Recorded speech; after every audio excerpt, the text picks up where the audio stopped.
All right, here we go. Hey there, everyone. Welcome back to another episode of Full Court Dreams, the Underdog Voice. Today, we're going to dive into stories of those who live and breathe basketball. Now, man, Coach Hodge here. I'm your host, Coach Q. I was about to say I'm your guest. Look, I'm crazy today. I'm your host, Coach Q, and today we have a great guest with us who embodies the true spirit of the game, Coach Hodge. From growing up in the basketball mecca of PG County. That's where KG and all them come from. KD. KD and all them come from. Yeah. PG County. To playing point guard at Washington College and winning back-to-back county championships as a coach. Everybody, please welcome Coach Hodge. Like the claps. Yeah. We got the live audience. You got the live audience in the background. With the applause. Thank you. 1,000 people in the background still applauding their heads. Man, you like the little setup there? Yeah, it's nice, man. You got it going on in the Underdogs Lounge. Well, I'm trying to make it better, though. I'm going to try to make it better. Get some stuff on the background. And then I was talking to Mr. Lee. From the school? Yeah, because he got a studio.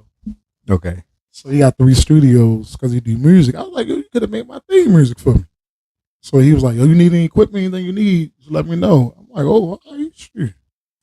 And he was like, I want, do you got any soundproof stuff? He said, I can get it for you. He said, but he said he liked the, he got drywall, soundproof drywall.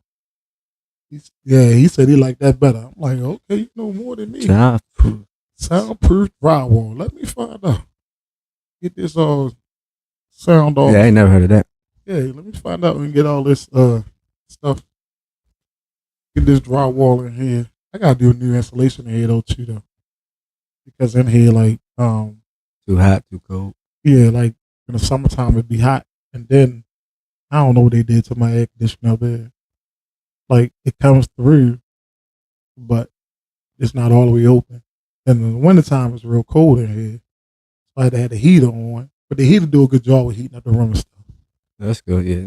Installation. But it's not bad. If I keep that door open, the air from the air, it'll keep the room on. Oh, I'm good, man. Cool. I'm cool. You got the, hey, I don't want nobody thinking that's just about to say. That's not liquor. It's not liquor. It's not alcoholic. It's my famous grandmother's tea. Everybody like people that don't even like tea be coming here be like, and I'm like, you want some tea? They be like, I don't even drink tea. I'm like, well, taste this. They be like, oh yeah, you gotta make me some of that. Yeah, it's not alcoholic, so I'm doing this podcast sober, just so y'all know. Yeah, it's not alcoholic. It's good though. Yeah, it's banging. So don't worry, I might put it on the market one day. I might. I don't know. Hey, when you come into the Underdogs Lounge, you gotta get you some sweet tea. Gotta get some. Part of it. Gotta get some. That's part of the journey. So y'all don't see a lot of people drinking it because he got it coming in. Everybody else get it when they leaving. Everybody else got it when they left. So he got it coming in because I was pouring me some. Hey, better get it first and get it before you leave. Yeah, get it before you leave. Keep you cool so you can do this podcast. You hear me? Yep. So let's get started from the beginning, man. Growing up in PG County, known for its rich basketball culture. Like everybody be like DMV got some of the best basketball players out there, and they do. I think Baltimore fell off a little bit. PG County is basically the basketball capital of Maryland to me. That's what I think. But I think Baltimore. I think Baltimore will come back soon, hopefully. So, yeah. How did you first fall in love with the game, bro? So from being from PG County, like you said, it's the mecca of excellence for basketball. I think I fell in love with the game at an early age. One, because back then we didn't have a lot of things that kids got now to distract them from like putting in the work to play basketball. So we didn't have the iPhones, the iPads, the devices like that. So it forced us to go outside and play on the blacktop. It forced us to play with our friends Um, so that's why I fell in love with the game because I always wanted to go to the court. Once my mother put a basketball in my hand, I just fell in love with the game from that point, and then just hang around dudes that fell in love with the game too made it even more the better because now you playing with your friends and you playing against like different dudes from the neighborhood and you just fall in love with it. You fall in love with the grind. You fall in love with the the game in the sense of you want to be better for yourself, but also you growing up where I grew at, you believe that this can, you know what I mean, this can be a tool to take you out of the hood, or this can be a tool to, you know, make your life better or make your family life better. So I fell in love with it because I looked at it as this is a dream for me. I can actually dream playing this game, and so that was where I fell in love with it at the beginning, at like age 8. When I picked it up, started dribbling, I was like, oh yeah, this is something I want to do. I was always small, so Right. I was never into football like that. I mean, a lot of dudes did play football back then, but to me, I just felt like I was just a little too small. Basketball was it for you, huh? Yeah, so And then like then you get to like playing outside with your friends like we used to do. Like you get to brag, hmm you know, once you beat them, hmm you get to brag. Cause my homeboy was on here, like when me and him first met, and I really started. I was a good football player. And they'd tell you like I had the best arm. Like always played the quarterback position. hmm But when I couldn't really play basketball, so he used to call me sorry all the time. sorry. Yeah, he used to call me sorry all the time. So I went away for a summer, came back and demolished him. And he was Good. like, yeah, I want Stevie on my team. He came back over the summer and started ducking. I'm like, yeah, y'all should have called me sorry. So y'all motivated me to put a basketball in my hand and play more. There you go. Yeah, but it going outside and playing, man, really like you got to talk trash to your friends, you know, when you beat them and stuff like that, have fun with your friends, really build a relationship and really compete for basketball back then. Yeah, How do you feel about these days about like 'cause it seems like these you gotta practically yeah, make kids go play outside and play some sport or something like that. yeah, yeah. I believe like nowadays kids just way more distracted, and also they want it to come easy to them. Like you said back then, you played on the blacktop. Like it was basketball courts was like legendary spots. Like you got Rucker Park. Right. You got a lot of these courts that is like legendary for like ball players that's outside. Like Dorsey Road here, when you go on Right. Dorsey Road and you know on the county, Yes. that was a Road. spot. Yep. Dorsey Road was a spot. That's where everybody used to go to. The dome down Baltimore Right, City. Like right, the dome, right, so these are outside courts where dudes that played there they made it like a legendary thing, a icon place. But now you don't hear about like no courts like that because kids not going to these courts. A lot of kids, if you don't got no gym, they don't want to practice. They Yeah. don't want to work out. They Yeah. don't want to be outside. They want to go on the side of a gym. exactly. And then when they working in the gym, they working with a trainer. They're not working on their own game outside on the court, apart from the trainer or apart from coaching, which Right. I think is a loss. It's like a lost art with these kids nowadays. And it's don't get me wrong. I mean, maybe they feel satisfied in the fact that okay, I worked with my trainer, I'm good. But putting in more work outside by yourself, to me, in my opinion, I think that's where you really become better because Yep. you working on the aspect of your game that nobody's telling you to do. You out there, and then like playing on a court.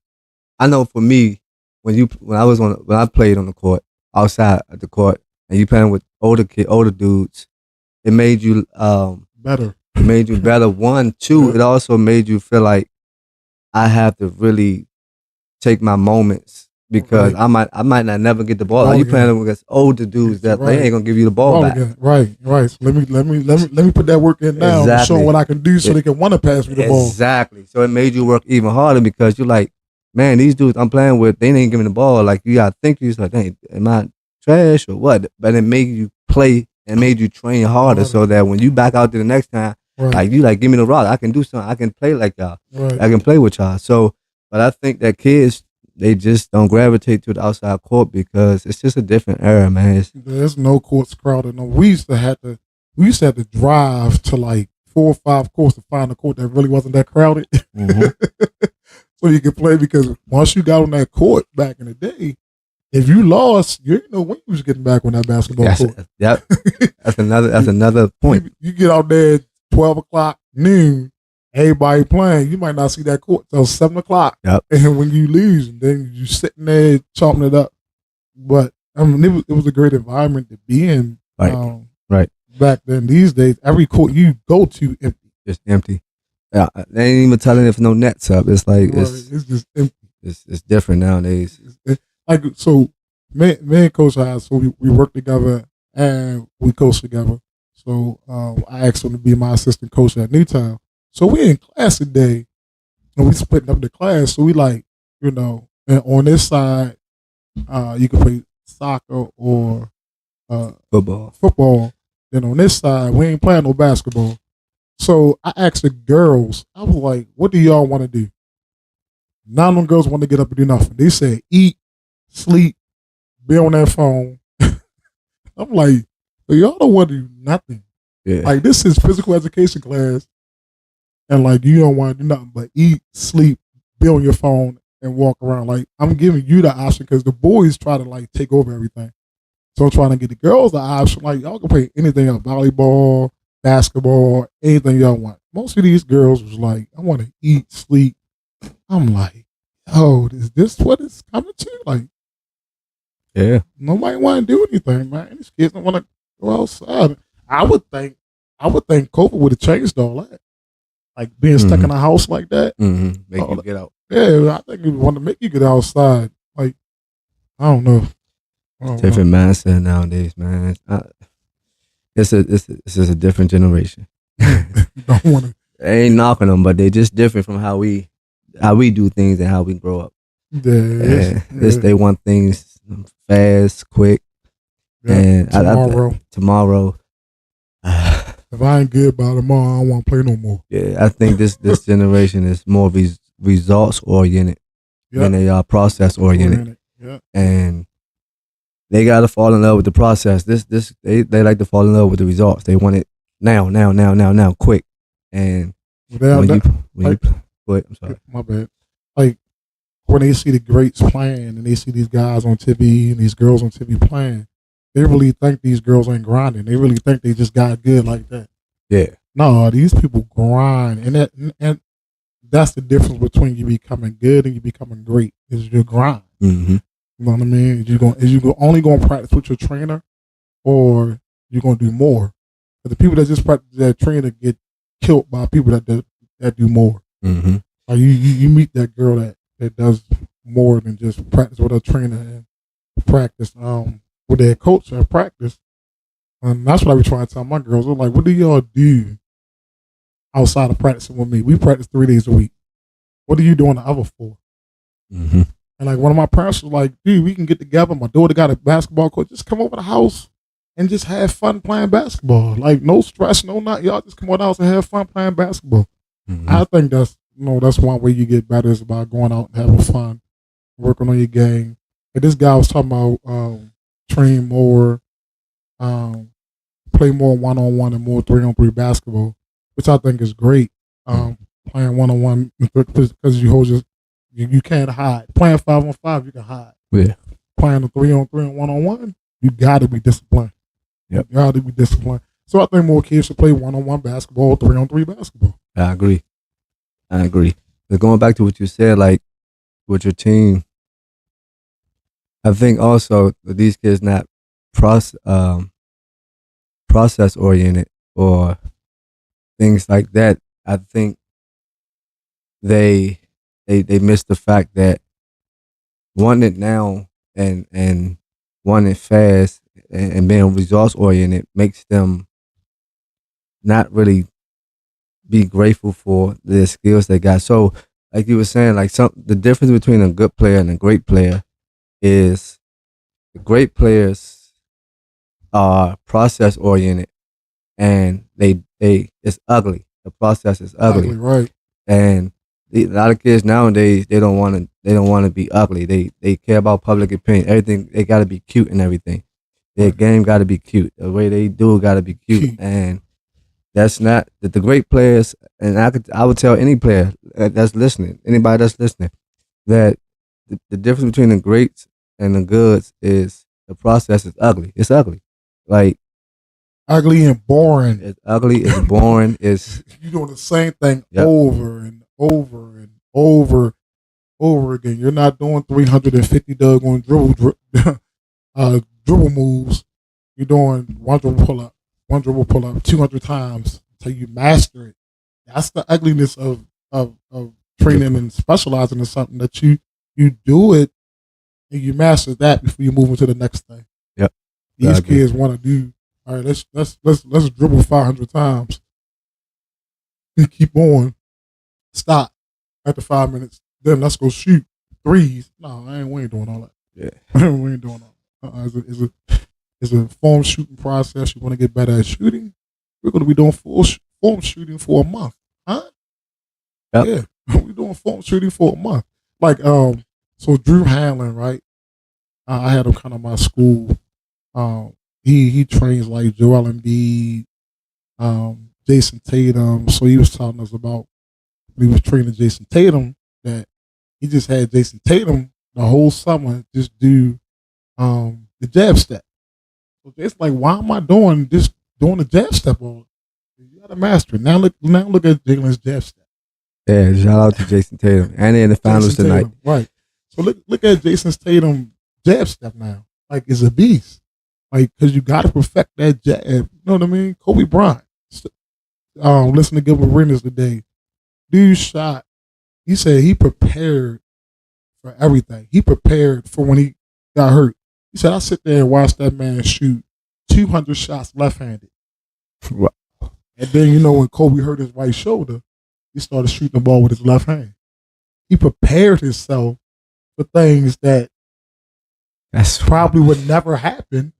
You know what I mean? But he hurt his shoulder and he had to shoot left hand. But he prepared himself for it. He never knew he was going to hurt his shoulder or not. He just took 200 left hand shots with the ball every day. Mm-hmm. Different. You know what I mean? And that's how I learned how to shoot left handed too, because what inspired me to shoot left handed was Bo Kimball. When he was shooting left handed from the free throw line. Mm-hmm. So I'm like, let me try that. So I just started shooting my left hand and I can shoot with both hands. Mm-hmm. So I don't know.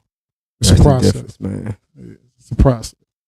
All right, so you spent countless hours honing your skills and things like that, as we was just talking about being out on the basketball court, but not just on the basketball court, but also through premier coaching clinics. So, how did these experiences shape your understanding of the game? I would say for me, it shaped my experience. I just sitting and listening and taking notes, listening to these coaches that have been there, done that, giving back and trying to glean from their wisdom and their knowledge of the game.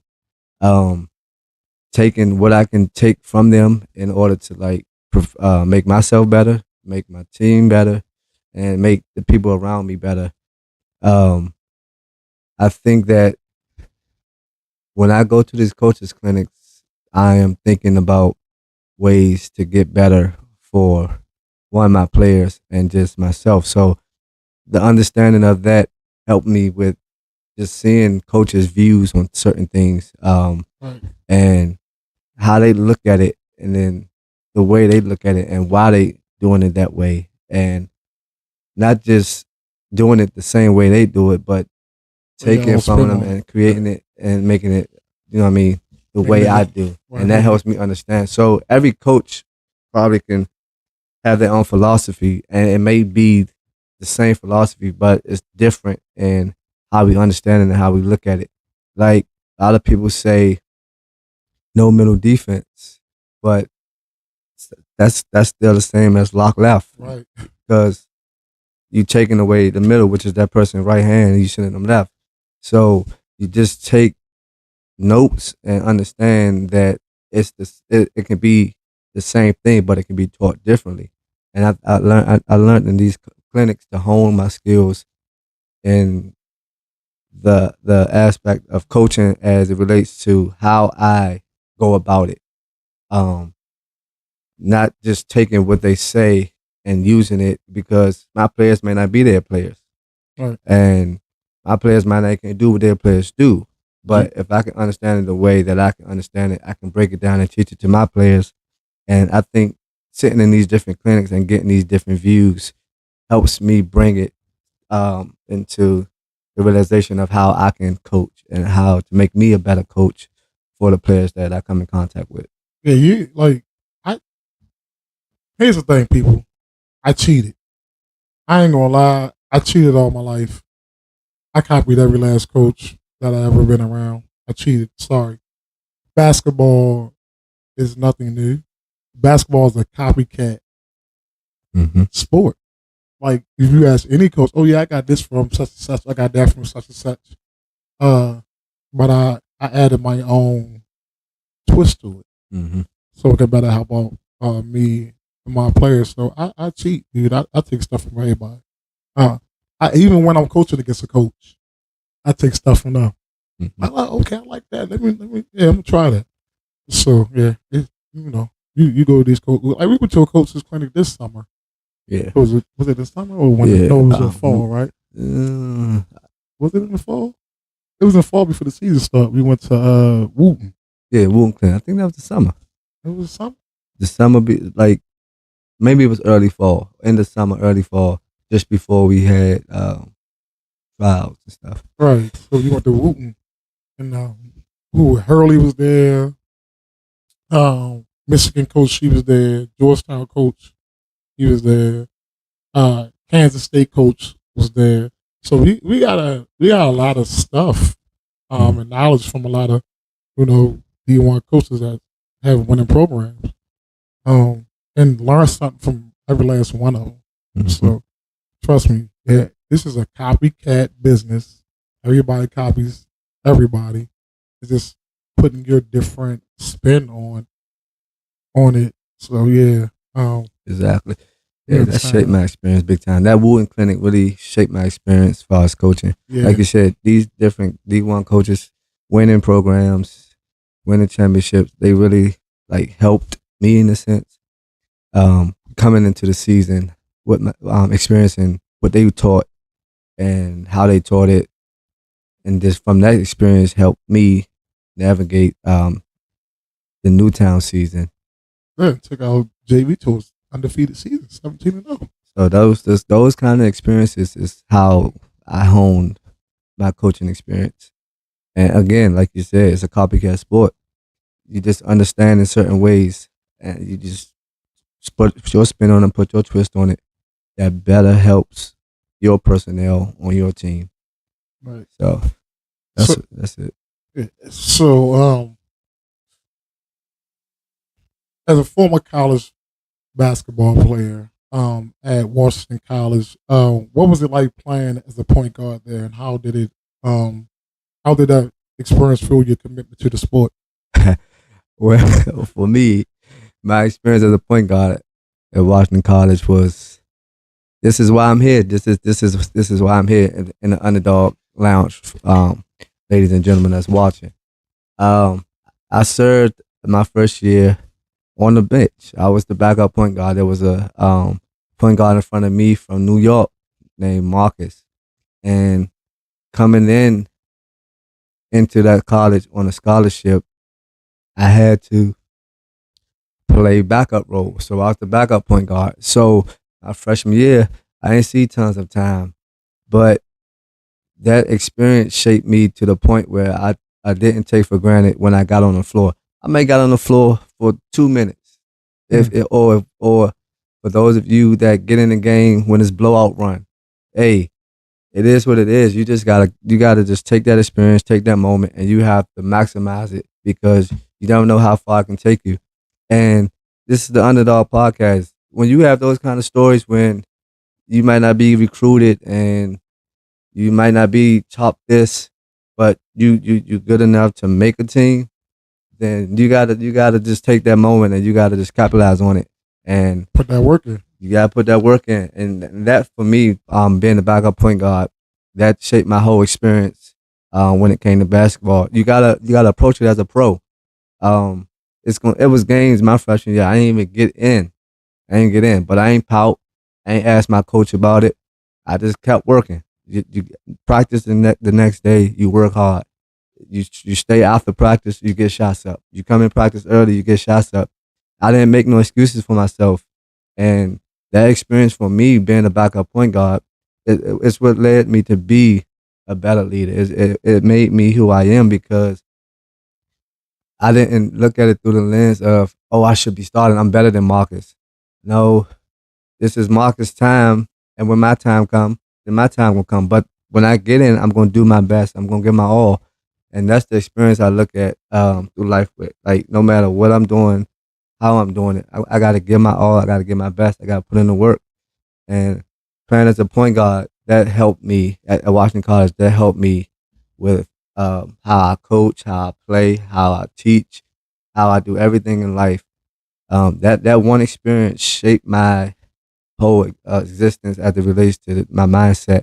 Also, though, playing as a backup point guard, it does help you realize that when your moment comes, you might have to step in and be a leader. Point guards are usually the ones that they are at the hip of the coach. Yep, extension of the coach. You're an extension of the coach, so you got to be the floor general. You really have to be a leader because that's the role you in as a point guard. High IQ. Yep. And your coach, honestly, all you point guards out there, your coach is relying on you to be that person, that extension of them. Yeah. So I'm hard on my point guards, dude. You know that. Oh yeah. Yeah. I'm really hard on my point guards. You ain't I shoot. You have to everything I say you should be looking at me. You should be listening. Everything your coach say you should be listening to because like you're the extension of that coach on the floor. You supposed to be able, once you get on that floor, dictate everything that your coach tell you to do. Yep. I agree. And Everything. I had to do that. I had to do that. I had to come to my coach while my teammate at the free throw line. And like, you want us to do this? That's like I'm asking questions. I'm saying, I see how you doing this. What should we do here? And you got to make adjustments on the fly. Yep. And that's the point guard's role. I can't speak for the shooting guard, the center, but the question was the point guard, how it shaped my experience. And that as a point guard, that's how it shaped my experience. Just having to be a leader. My second year was much better. Marcus had gone on, I think he graduated. Then now I stepped in and now I'm playing. But then you played from behind.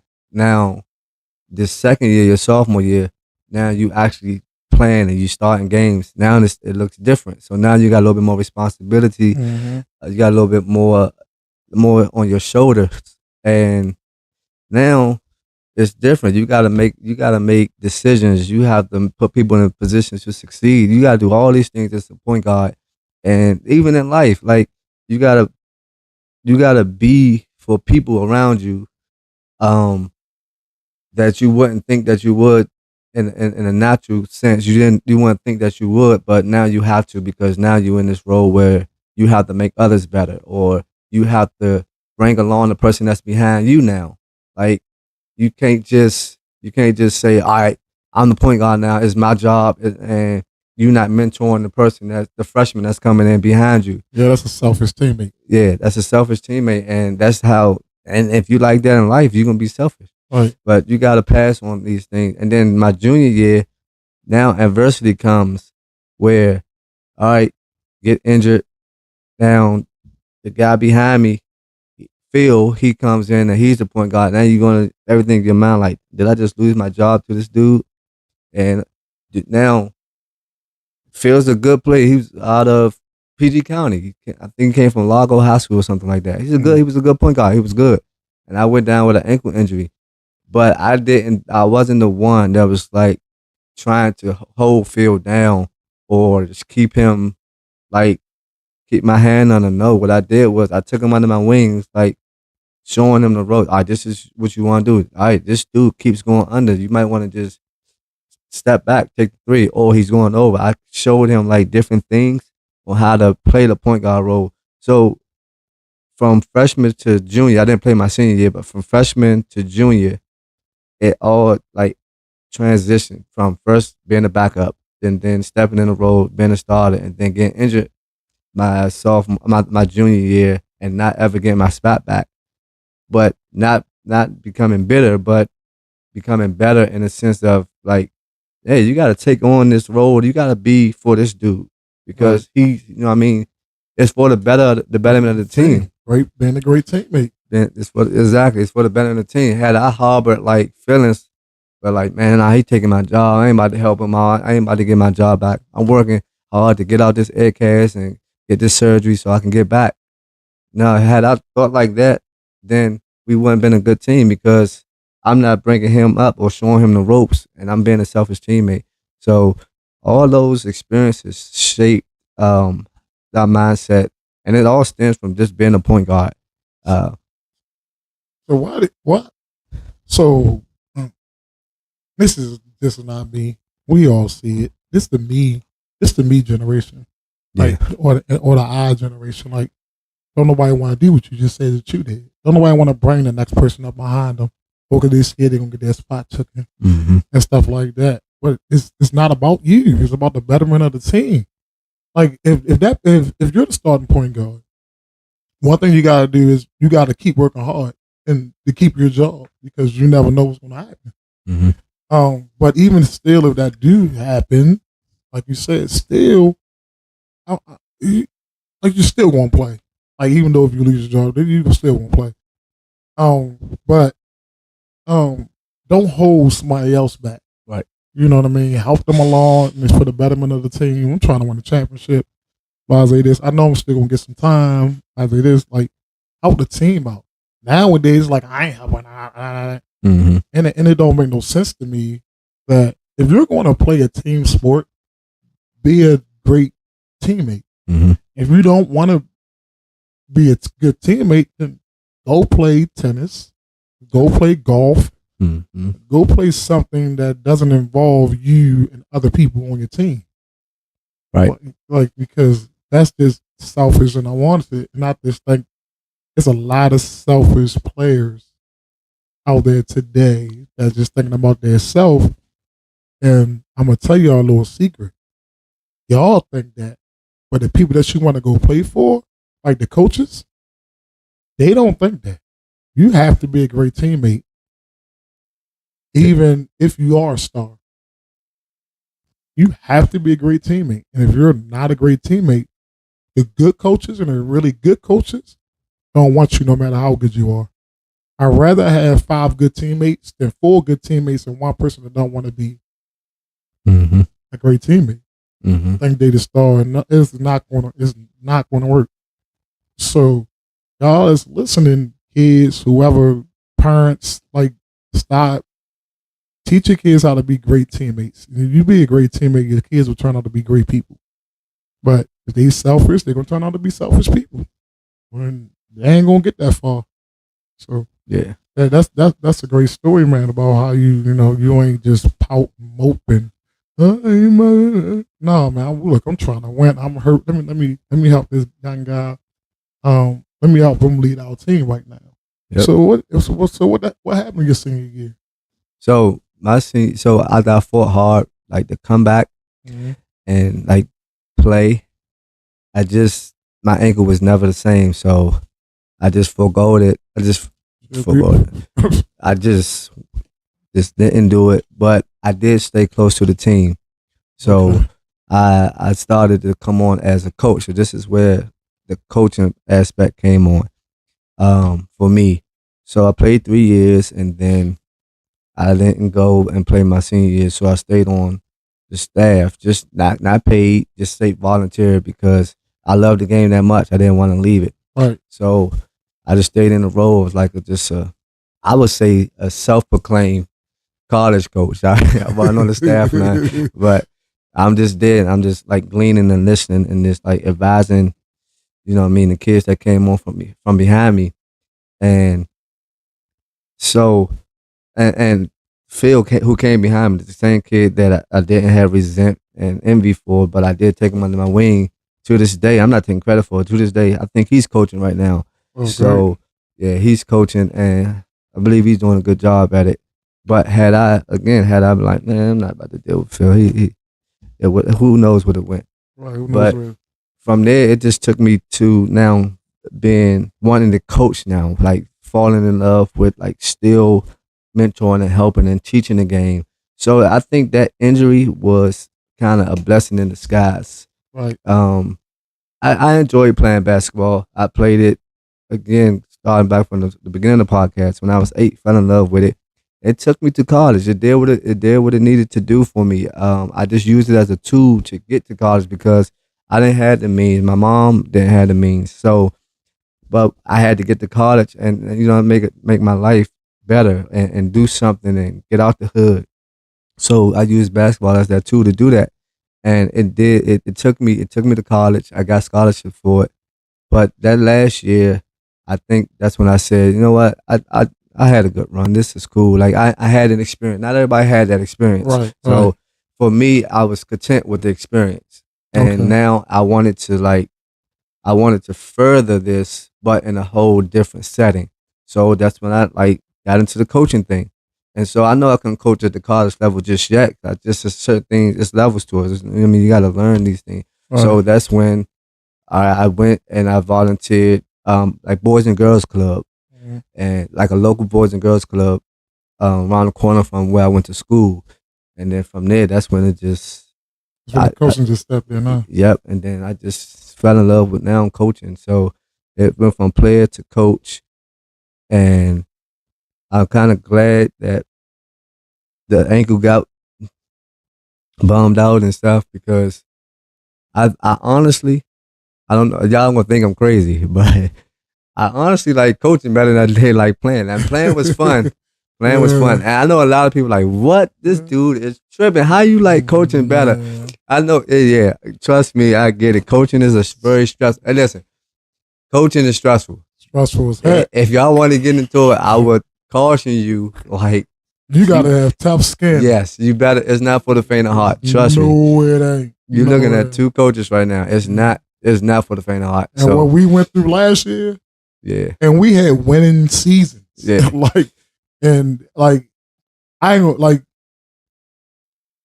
yeah. I don't even know. Like I'm like, yo, how is this stuff even going on? Like I don't know, man. But Yeah. we had a winning season. It was just it's so much, man. And I man, look, Yeah. same thing for me. Basketball for me was when I'm growing up. It was I liked it. I don't think I loved it as much. Mm-hmm. I liked football. I think I liked all sports. Like I was good in baseball. I was a good pitcher. I was good in football. I was a great quarterback. A great defensive end when I played in high school. Basketball, I was really good at basketball, but I was one of those kids where I had a confidence issue. Mm-hmm. But everybody's like, "Oh, you were really good," and I'm like, "Oh, okay." But I had a confidence issue, and I think like for me, my 9th grade year in high school, and I'm just playing in the gym, like just playing, and I'm the head coach at the school's my gym teacher, so he came to me like, "I need you to come to my practice." So I'm like, "Okay." So mind you, I'm at one of the biggest high schools in the country, Lake Clifton. About my freshman class was just about as many kids that's in Deer Park right now. Wow. Like almost 1,000 kids. Yeah. Right. That's the freshman class alone. Jeez. So man, it was like 2,000. 4,000 kids. Yeah, it was a lot of kids at Lake Clifton, dude. So I go into the gym, and it's like we had 2 gyms, but I go into the gym for practice. Dude, when I tell you, it seemed like it's like 1,000 kids in that gym. I'm like, I'm like, nope. Yeah. I'm like, nah, I can't. I ain't doing this right here. And then I played rec ball at Bentlow. So that's back when rec ball was this joint. Like rec ball was it was the joint back then. Back then, you ain't travel all over the world. You had to be the best of the best to play AAU. And then some of it was just wasn't the best of the best. It was you pick, it was favoritism a lot. But um, we did a thing at Towson Catholic, and then Towson Catholic went to my coach and was like, "Hey, get him to sign his contract. We want him to come up here and play basketball." This is at a private school. I wouldn't have to pay nothing. Mm-hmm. Never told my mother about it till last year. Wow. Hey, yo, this like 40-something years later. Yo, my mother never knew. Wow. I never told my mom because back then, like I said, I wanted to be with my homeboys at Lake Clifton. I didn't want to get out of my comfort zone, and that's why I'm so stickler about my girls getting on their comfort zone now because who knows what I would have been if I would have just took that. Do I regret it? I should have took it to see what type of experience I would have had. But yeah, am I happy where I'm at now? Yeah, because I got to help other people. Right, just like the coaching thing. Now I started coaching. I love coaching. I don't ever want to let nobody down. Not as far since I was winning or losing, but allowing somebody that really want to play basketball. I wanted to be the best coach I could be for them. So that's why I never stopped learning about the game. Because if I'm going to coach, I'm going to do it the right way. Right. I'm a hard coach, but I care about my players. But anybody out there that don't think I do because you think I'm playing favorite, I do have my favorites. My favorites are the ones that's like Coach Hodge. Come to the gym early, leave late, work hard. I don't got hardly say nothing to. Like, that's every coach out here favorite player. Like, so your coach said, every coach got favorites, and the favorites are the ones that work hard. That work hard, give it all they got, never lollygags, never late to practice, never, like, that's their favorite players. That's who they're going to pay most attention to. So, you can say a coach showing favoritism all he wants. That's not the truth. It's just that he's going to pay more attention to the people that are giving him more. And so I fell in love with coaching. I like it. Sometimes it's a headache. Sometimes I be like, man, I don't even want to do this no more. Yeah. Really. But then, you know what, yo? Every time I say that, I get a text. Or I get an email. Coach, I really appreciate what you did for my daughter. Coach, I really appreciate this. I know nobody don't hardly tell you, but you're really doing a great job. Then I be like, all right, let me go coach again. Yeah. Like you get those, like you get a player telling you, coach, you're the most productive coach I ever had. Wow. You know what I mean? So those moments, out of 1,000 people talking about bad about you, like you're the worst coach in the freaking world and you're winning, like, like, and your daughter playing. Like, I didn't understand that, dude. Like, getting playing time. You calling me worst coach in the world. It was. Yeah, that head coach position, man. It's a lonely place. It's a lonely place, bro. It gets lonely. Again, if y'all want to do this, man, it's not easy. And when I say I love coaching, let me just paraphrase. I don't mean I love coaching.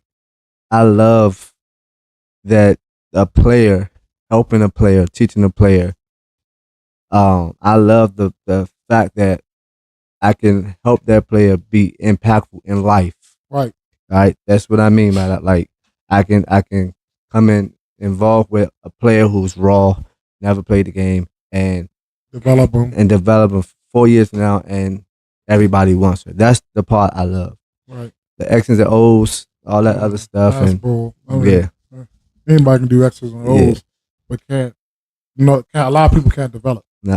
Everybody can do X's and O's, but a lot of people don't know how to develop a player into a person, and that's what we supposed to be doing as coaches, is teaching these kids life lessons through basketball, helping them through every adversity that they're going to go through. Because you're going to go through a lot of adversity in basketball.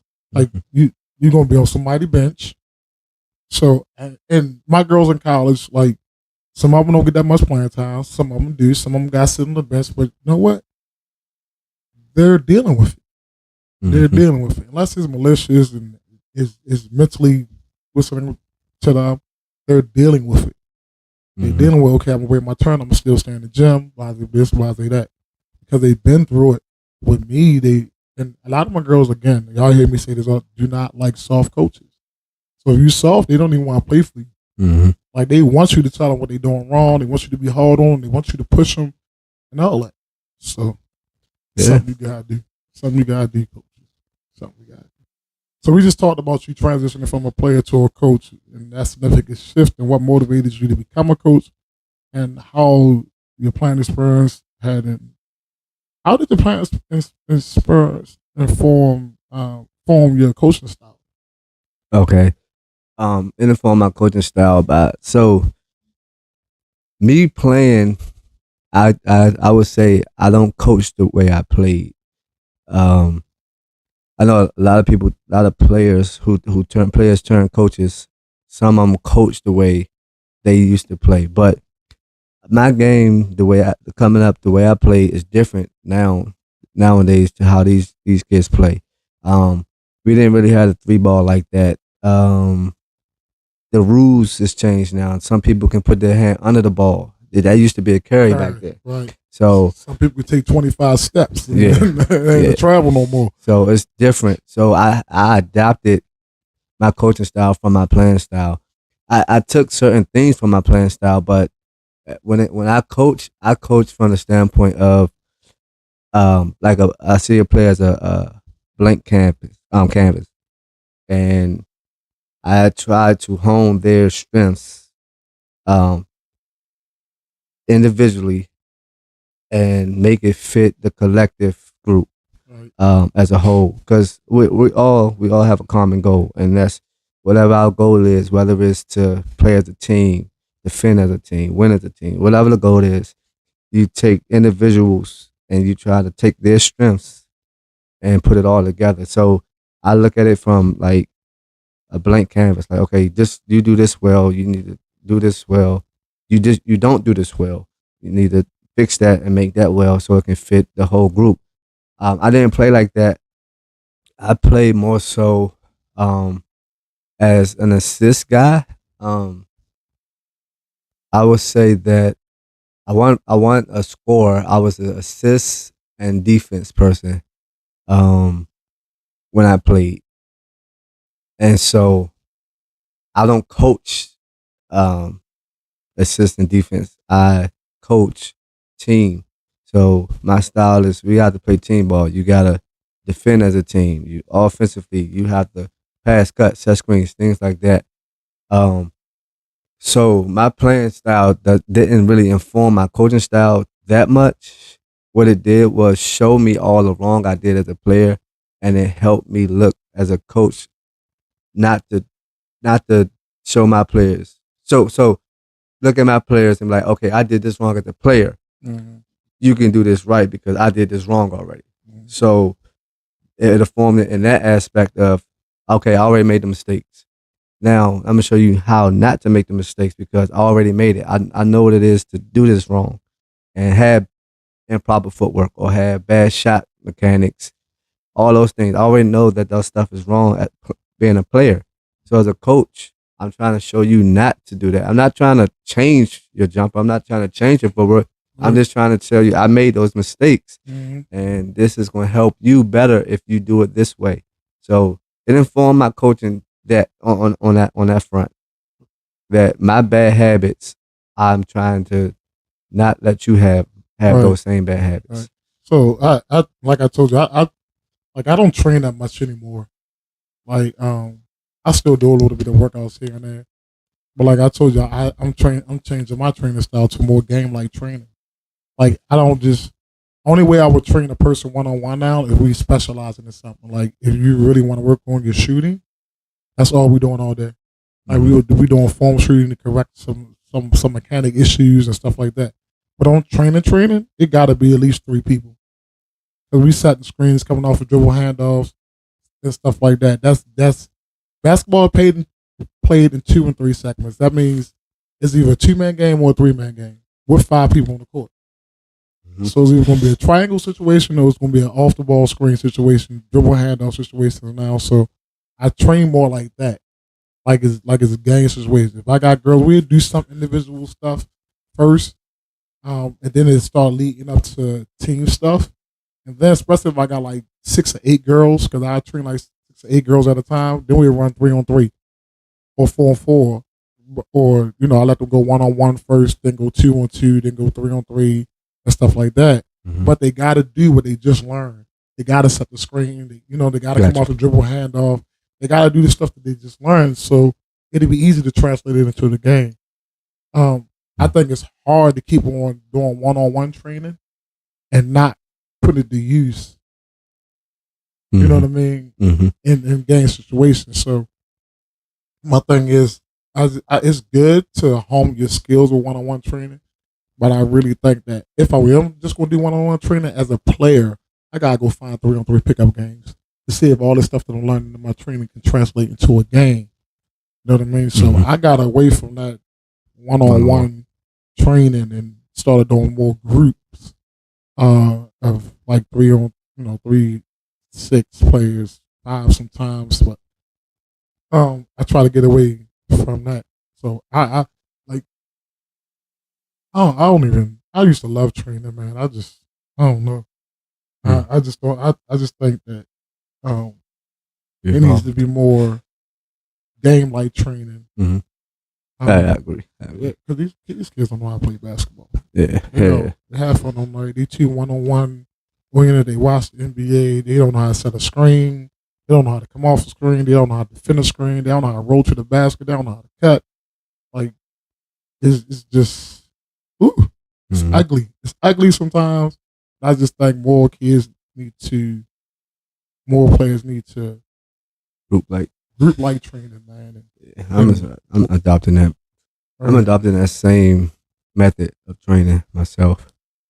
Yeah, because I just think it benefits the kids more, and they can get to the game and know how to set a screen and know how to come off the screen. Play a defense, know how to ice a screen, because like everybody trains on offense. Nobody trains on kids on how to come off the screens and play defense and stuff like that. You see no videos of nobody playing no defense.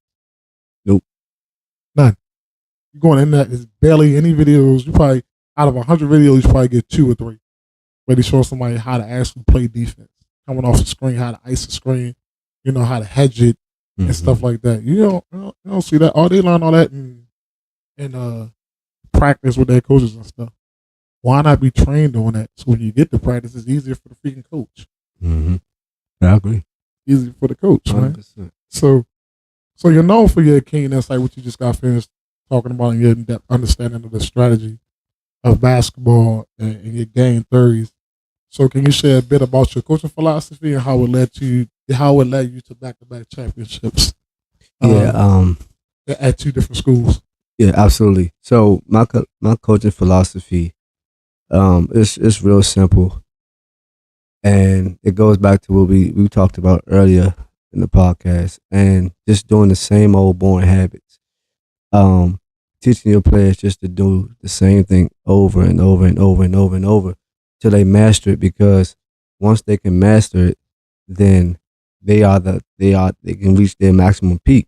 Right. They have like no weaknesses. So I try to philosophize my coaching with making sure each player, from the least to the greatest, they are doing the same old boring habits. Like, they're passing it the same way every time, thumbs down. This fundamental. So just being fundamentally sound, same old boring habits, and playing together as one.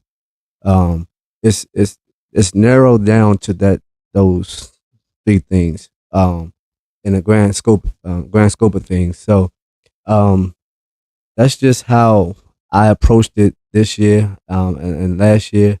Just, you got to do the same old boring habits, even defensively, sliding your feet, staying low, just those same things. Like, if you watch our film back, like, we just did the same thing over and over and over and over. If you look at the film, it's gonna look like, oh, they do that every game, but what that is doing is preparing them, like, as they go up to be disciplined and do the same thing, whatever coach they get. That coach is going to require them to do what he asks for them to do. So they have to be doing the same thing over and over and over and over. Like how you always teach it, pass and cut, or um, um, come on the read line, cut back door.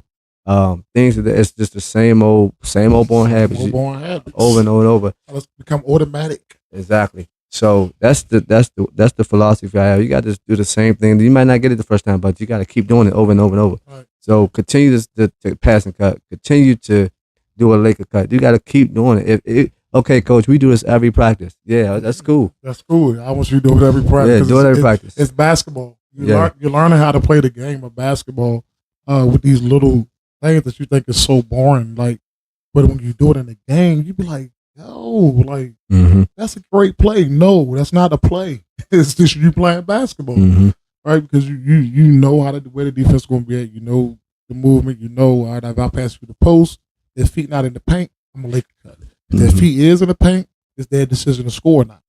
You know what I mean? And if they ain't gonna score, I got to reposition myself to get open so they can kick it back out to them. So it's just about just building your IQ as far as basketball. And I was listening to this guy, and he was like, less is better. He was like, his team was doing everything. He said how they defended the screen. They was doing like 6-7 different things defending the screen. So he said the next year the only thing they did, they hard hedged and they hedged. And he said the defense was better. He said so he cut it down less and it just made the team much better. So that's it right there. So so you had 2 back-to-back county championships at 2 different schools. All right, so let's talk about those 2 different schools. Okay. Yeah, so the first school was Deer Park Middle Magnet, and they went on to win the West County championship that year, which led to you reaching out to me and like, hey man, you want to come over with me, which was a no-brainer because I mean, that's just promotion is good, and like to experience like coaching at a high school level is a dream of mine. It was a dream of mine that I'm glad I fulfilled. Thanks to you, I really appreciate that opportunity. And so, good coaching, I don't let good coaches get away. So yeah, I got you. I don't let good, if I know you and I see I got an opportunity, and a lot of people tell you this, he gives a lot of people opportunities. Any coach that ever coached with me, no, I give a lot of people opportunity to do their thing based on certain stuff. Like I let you do your thing. I don't hover over you. Go ahead and do your thing, as long as you have these disciplines. All right. Other than that, I don't got a problem with you, man. Handle your business, and you really did a good job. I ain't bothered you hauling none. Yeah, you couldn't. That team you had up there, right? They needed full undivided attention. Oh my gosh, man! I mean, them and their parents. So yeah, sure. So your plate was full, man. I mean, I watched it firsthand, but you did a great job. I mean, 18-5, playoff. So I mean, all that adversity I went through, but for nothing. I oh my gosh, man. It was like not, and like before I even got that job, I was like, I don't even want to.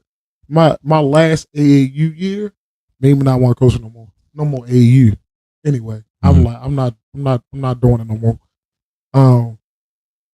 But because of the simple fact, for one, most of the girls that I had, they was going on. Oh, and I told my younger team, my 9th grade team, I said, if I do coach, you're the only team that I will coach. I'm not coaching older girls. None of that in AAU. Because that year just made me say, I don't want to do it no more. Getting a job at Newtown sparked something in me again that made me want to coach. And I told those girls that. And then the season went on. And it wasn't everybody. I really enjoyed most of those girls. It was just some nonsense, man. It's just, whew, I don't know.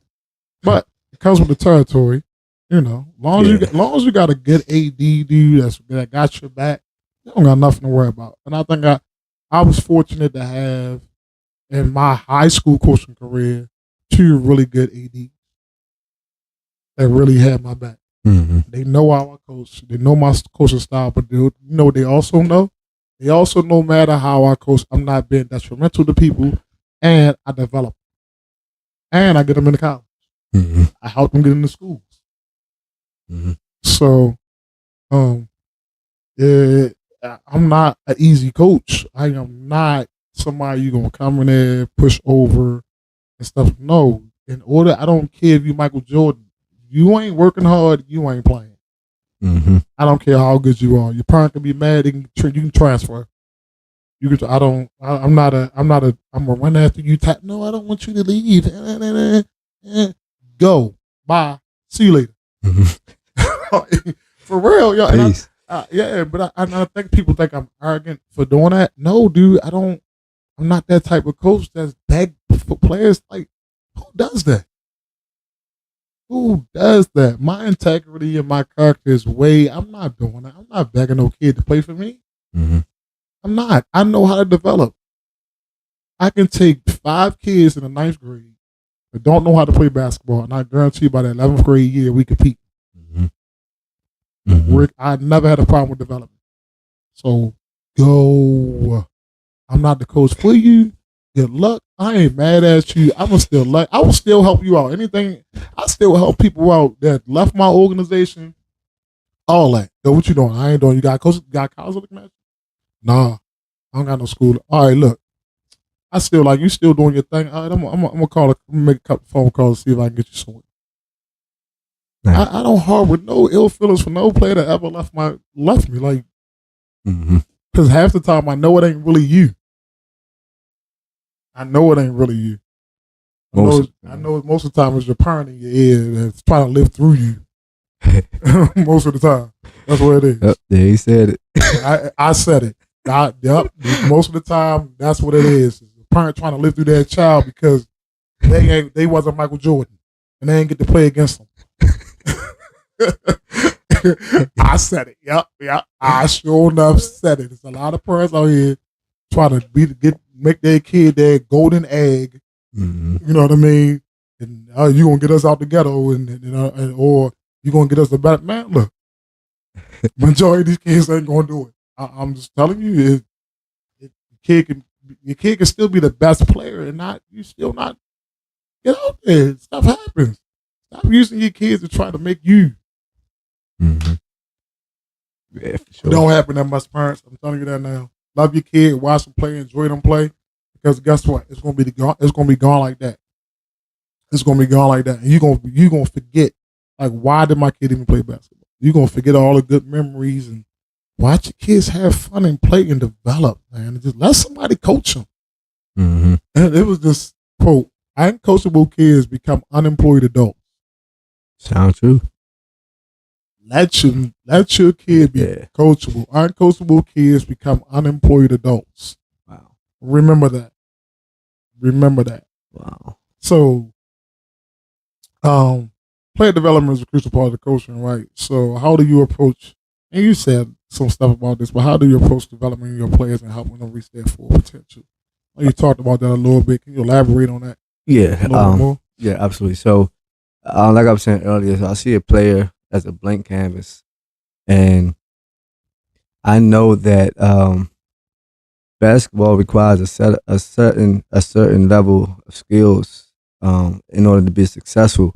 So you just try to develop these kids in order to make them be successful as they can, skill wise. Like, we get a lot of kids that come to us and their skill set is not quite where it needs to be. Yeah. But you don't turn them away because you see potential in them, and so you develop that potential. You don't develop their now. Like, you don't look at them now and say, no. You see a girl. A lot of coaches see 6'7", but not a lot of coaches want to develop the 6'7". Nope. They just want the 6'7" that's gonna come to them and be all of 6'7" and flashy, dunking, shooting, all that. But that 6'7" person had to go through a process of developing, and that's where I come in and I develop that person, that 6'7" frame, that never has skills. Nobody just get born with skills. You can't just come out shooting or dribbling and all that. You have to develop those things. And so the player development and the skill development aspect of the coaching is where I like really lean into because I feel as though in order for us to succeed, you have to have a certain level of skills. And so we gotta just hone in on those skills, whether it's passing, dribbling, shooting. You just nurturing that potential. You have potential to be a good scorer. So, well, if you got potential to be a good scorer, well, you can't just be a spot up shooter. You have to be able to put it on the floor. You have to be able to dribble. So you need dribbling skills in order to one shot pull up or shoot off the dribble. So you need it's so I like to tell players like don't skip steps. Y'all want to like just get straight in the gym and think you can be Steph Curry or whoever. When they get in the gym, they shooting threes. I'm like, oh, you don't even know how to shoot yet. Like, why you just throwing the ball up, dude? Like, no, you starting inside, out, so your shot can be the same way. Muscle memory, same way every time. Every time. And it's hard because, again, like you said, these kids want it now. You're not going to be a great shooter. No great shooter ever been a great shooter overnight. So all you Steph Curry fans, he'll tell you the same thing. All you Caitlin Clark fans that try to shoot from the logo like she do, she'll tell you the same thing. I didn't develop that overnight. It took me a whole summer and a half to develop that shot that I have right now. Yep. And if you ain't practicing your shot the whole summer, you ain't shooting, you ain't making 200 and something shots a day, you ain't working on your game. You ain't working on your shooting. So you ain't gonna never be a Steph Curry type shooter or a Caitlin Clark type shooter or Asia Wilson type big that can do everything if you ain't working on your game in some sort of way every day. And they like for y'all kids who don't want to go outside, you can practice your form inside the house. Yep. Sit on the edge of your bed or your couch, just have a basketball and just practice your form shooting the ball in the air. That's it. Like do it in your room. Don't do it in your living room because I don't want your mother making no lamps, no vases. I don't want you breaking up. That good old China. Right. But like you always work on your game and not just physically, like mentally. Watch a game. Like watch your game, watch the basketball game and get your IQ up. Because I don't care how good you are skill wise. That's only going to take you so far. If you don't have an IQ about basketball, you're going to be an average player. You got to have high IQ about basketball. I always tell people you can't be dumb and play basketball. Nope. It ain't going to take you nowhere. Nope. Can't be dumb and play basketball. There's no dumb basketball players. None that's playing professionally that's really, really good. Like all of them smart. They know angles. Yeah. You got to be smart. Get your math right. Learn math. Learn some good angles. Play tennis.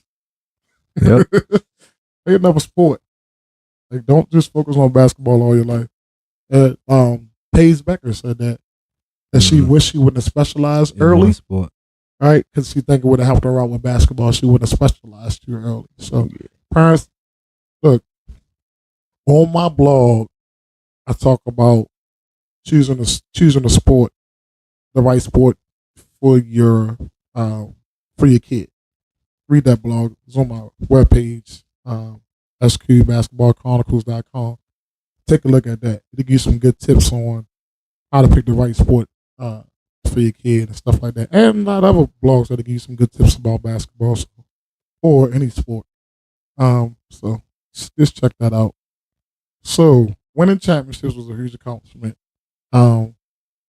This is our school first time ever going 17-0. The JV, great job with that. I was hoping varsity could do the same thing, go undefeated, but I had a lot of discipline problems I had to deal with. So all those 5 games that we lost, and I always tell people this, and I ain't trying to make no excuse, but it was because of discipline issues. I had to sit people out.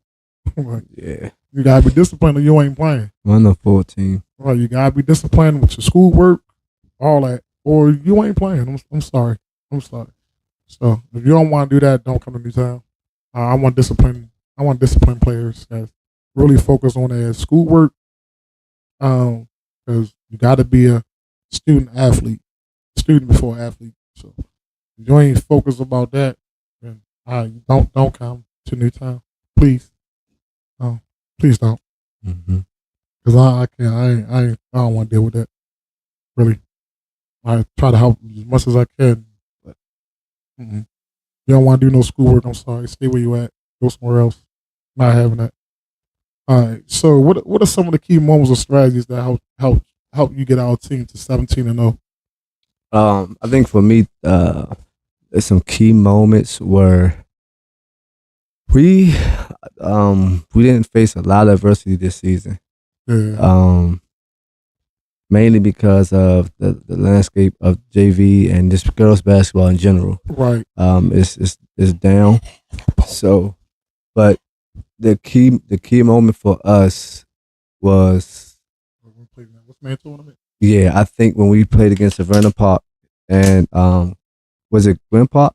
Gwen Park. Yeah. So two teams that that was our most adversity we had all year long. So we had to just like really fight tooth and nail to like claw out some victories. I think Savannah Park, they played us tough that first half, Mm-hmm. and I think it was a close game going into the halftime. So that was a key moment for us that we came out of half and like that third quarter really showed who we are and who we were, and that I think that captivated our season as a whole, like just sticking together and just not quitting.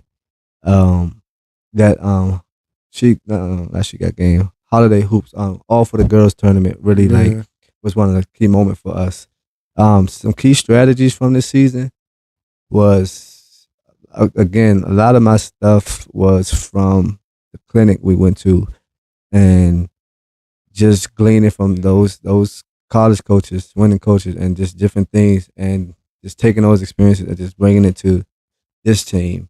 I would say those was key strategies I employed from that, and it helped us to do what we did. But the key moments were definitely from that holiday tournament. It showed how tough we can be, and also showed if we can play through adversity because we never from the county we was never tested, never tested, never challenged, no adversity, no nothing. Averaging 70 points a game. Yep.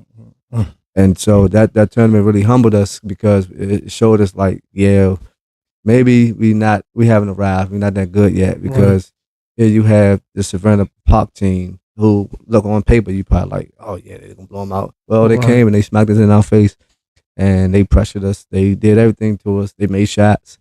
And we looking at each other at halftime. I think you probably mentioned something at halftime too to the girls like, hey, look. So and they came out and I think they went on like a run and then that sparked it. So even Gwen Park was tough. They had one girl, she was tough. So fast as I don't know what. Yeah. Like, y'all stop shorty. Fast as heck. Yeah. And then the second half they did something different. So those was the key moments from that team. They just had have adversity within. We all know we lost players and stuff like that, but that was really the key moment for this team. I also think, Milford was a key moment for us because that was it right there. We thought we had it, and Milford they battled back.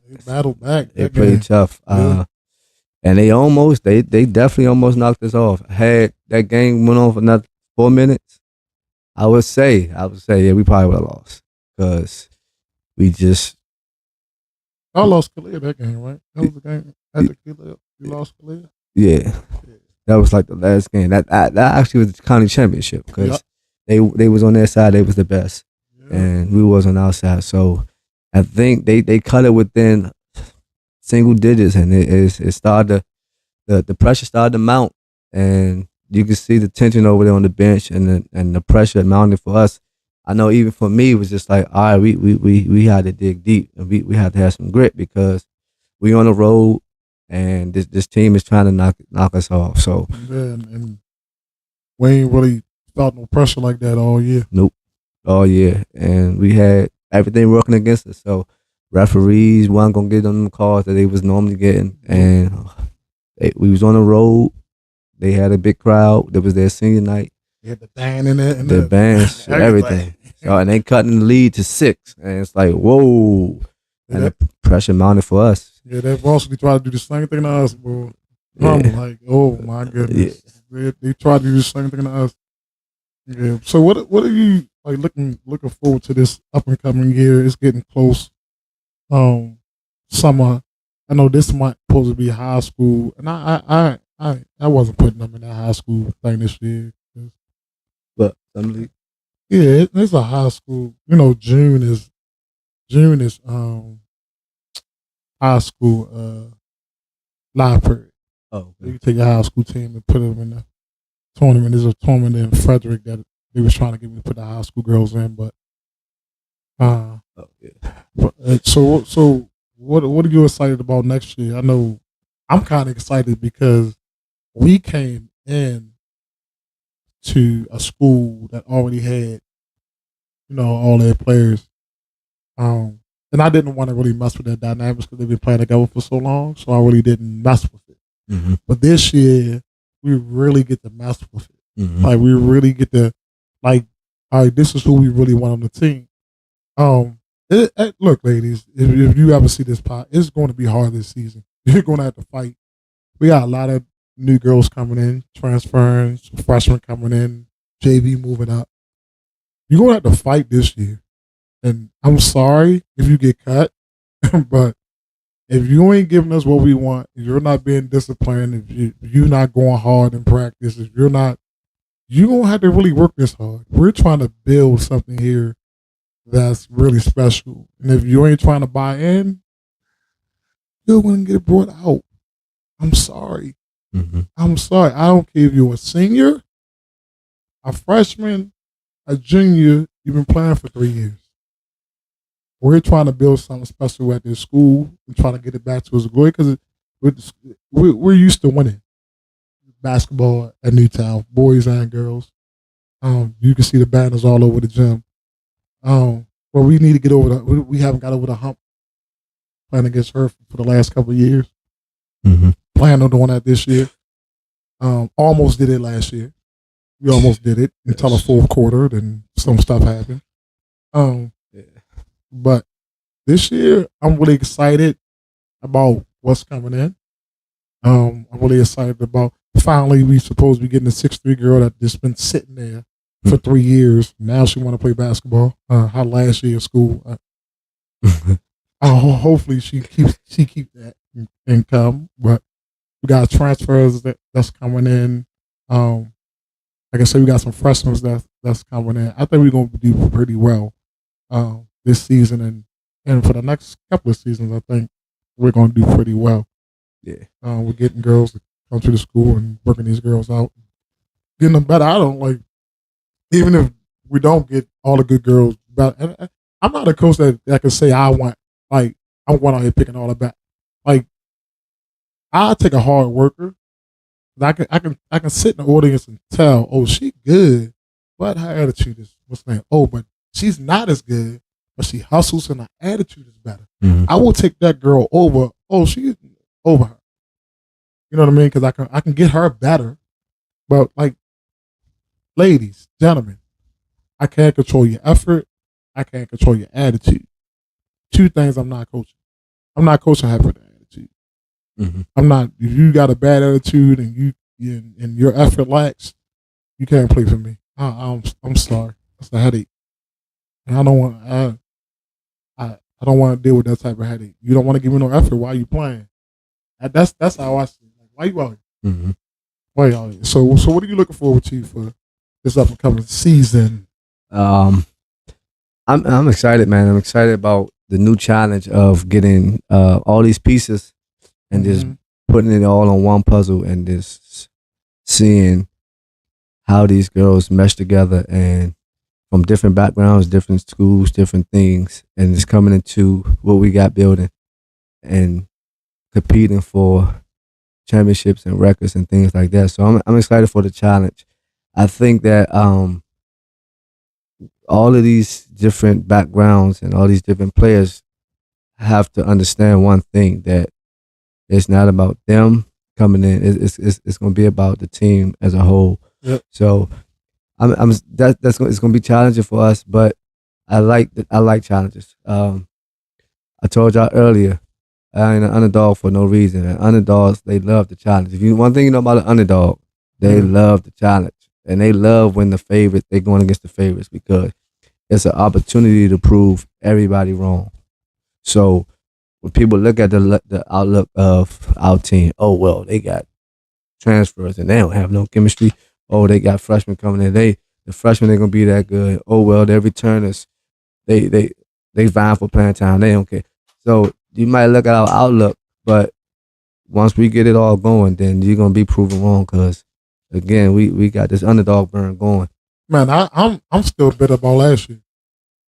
Yeah. I'm telling you, dude, because like again, like dude, we 18-5. We ain't getting no type of props. Like Yeah, them rankings is crazy. man, and like I'm like, yo, like really, like again, only reason why we lost to a Delaney and teams like that was because I set girls for 3 quarters. Mm-hmm. Oh, I set you up for the whole game because of discipline issues, man. Mm-hmm. Other than that, we probably would have won. And Delaney, we almost went into overtime in that game. Yep. And they have all our best players playing. You know what I mean? Yep. So I was pissed off, man. We ain't get as much recognition that we did, and that made me even more like, okay, I love being underdog. Like, I love it. I love people doubting us and stuff like. I've been like that for my whole AAU season. People doubting us, and our main goal was to get girls in college to play basketball, and we did that probably more than a lot of other teams that are known. Mm-hmm. Keep on. Yeah, look, we're going to get where we need to be at next year. We're going to keep on working no matter what. We're going to keep on fighting no matter what, and that's the whole thing. So, yep, expect a lot because we're going to fight. We're going to fight, man, and that's the one reason why I did this podcast. And I wrote my book is because of the simple fact that most of our kids do work hard, the ones that really want it, and they're not getting the type of notoriety that like Nasir. Nasir is always in the gym. Mm-hmm. Shout out to Nasir. Yeah, shout out to picked a school to go to this year. It didn't work out because of the money factor, but she's going to another school and she's going to McDaniels because they gave her more money. And she's going to walk on. And I'm telling her she's still in the gym. She's going to make the team. I have no doubt. She's a hard worker, sure. Shooter. Game got better. Confidence got better. She was beginning when I got there. I don't know how to handle the ball. She was scared to go to the hole. By the end of the season, she was bullying girls going to the hole. She was bullying girls going to the hole. She was knocking girls all the way to the other side of the doggone court going to the hole. Like, get off me, sure you can. Get off me. So, like, and that's what we do, man. We build these girls' confidence. And no matter what nobody say, dude. Like, she's dope. Yeah. But player like her ain't hardly get no recognition. We had one of the top scorers in the county. Ain't get no recognition. Like, she was the leading scorer in the county. Like, one of the leading scorers in the county. Like, ain't getting no recognition. So I don't know where about her. They going where they need to go at. They're going right where they need to go at. They doing some big things. So everything don't need to be in the light. Everything don't need to be in the light. Underdogs can do everything in the dark. But when they get on that court, we'll get on that field, all of us going to come out. Yep. All of us going to come out. So, man, I really appreciate you coming on and us talking. We can do this all day. Oh, yeah. And thanks for having me, man. Appreciate it. No problem, man. Like I said, this could be done all day. Yeah. Okay. Thank you for coming on, man. And your journey was truly inspiring. Some stuff I ain't know. Every time I get somebody on here that I know, we talk about some stuff I don't know. Like, okay. Like, I knew you went to school, but I didn't know where you went at. Mm-hmm. I mean, played. I didn't know where you went at. Yeah. 3 years injured. Well, the college in the mountains, though, ain't it? Not quite the mountains. And it's like it's like rural or like area. He's up there. Columbia. Is it Cumberland somewhere? Yeah, Like that? out that way. Yeah. Out that way. Yep. Somewhere. But the journey was really, really inspiring, man. The story was really inspiring. We're gonna do some big things together. So where can our listeners or who wants to follow you your coaching journey and insight, where can they find you at on social media? Social media at Antonio J Hodge on Instagram. That's Antonio J Hodge on Instagram. Yeah, and look, if you one of the reasons why I asked him to coach because he's a great developer of players. So if you want to try to get trained, like he's a really good trainer, and I don't say that about a lot of trainers. I really don't. Like I don't. But and I'm not a hater on trainers. It's just some of the ones I know, and that girls come and play for me. I'd be like, what the heck are you learning?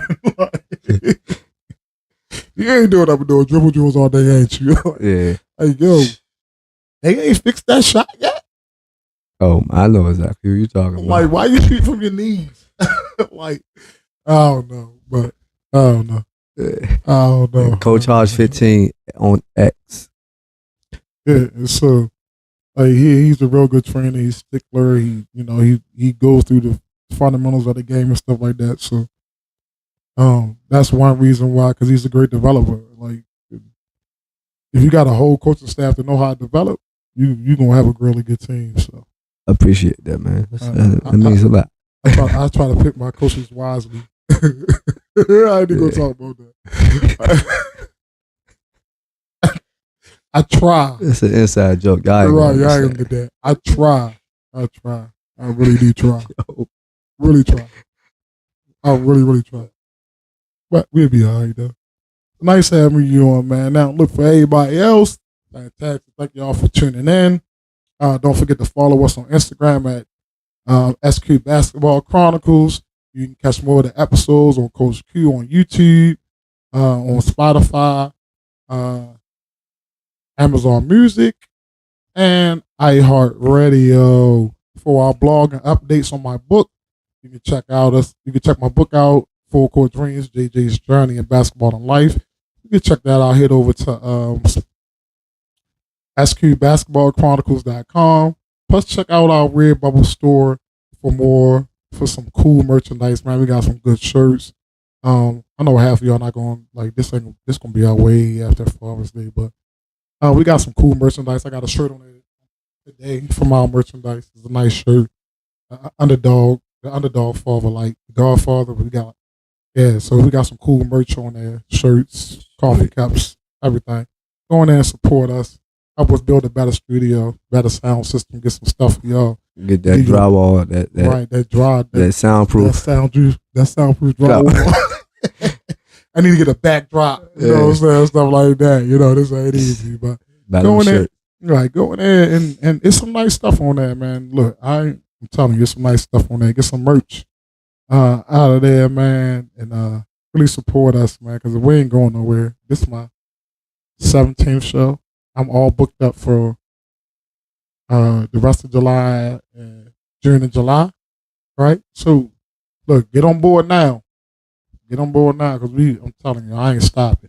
Yeah, come share your story, man. Somebody need to hear it. Right, come share. Somebody need to hear your story. You can help somebody out, man. Somebody need to hear your story. Kids, young athletes that got stories they want to tell. If they feel like they're underdog, come on here. Bring your parent in here with you. Y'all come on here and y'all talk about it. We had a couple of kids. I got some kids that ain't from here. They from other states about to come on here soon. So, thank everybody for watching and listening. Until next time. Oh, thanks, Coach, for coming out again and sharing your story. Until next time, keep dreaming big, play bold, and remember, it's the size of the fight and the underdog that counts. Thanks, Coach Q. Signing off. We out. Peace. Peace.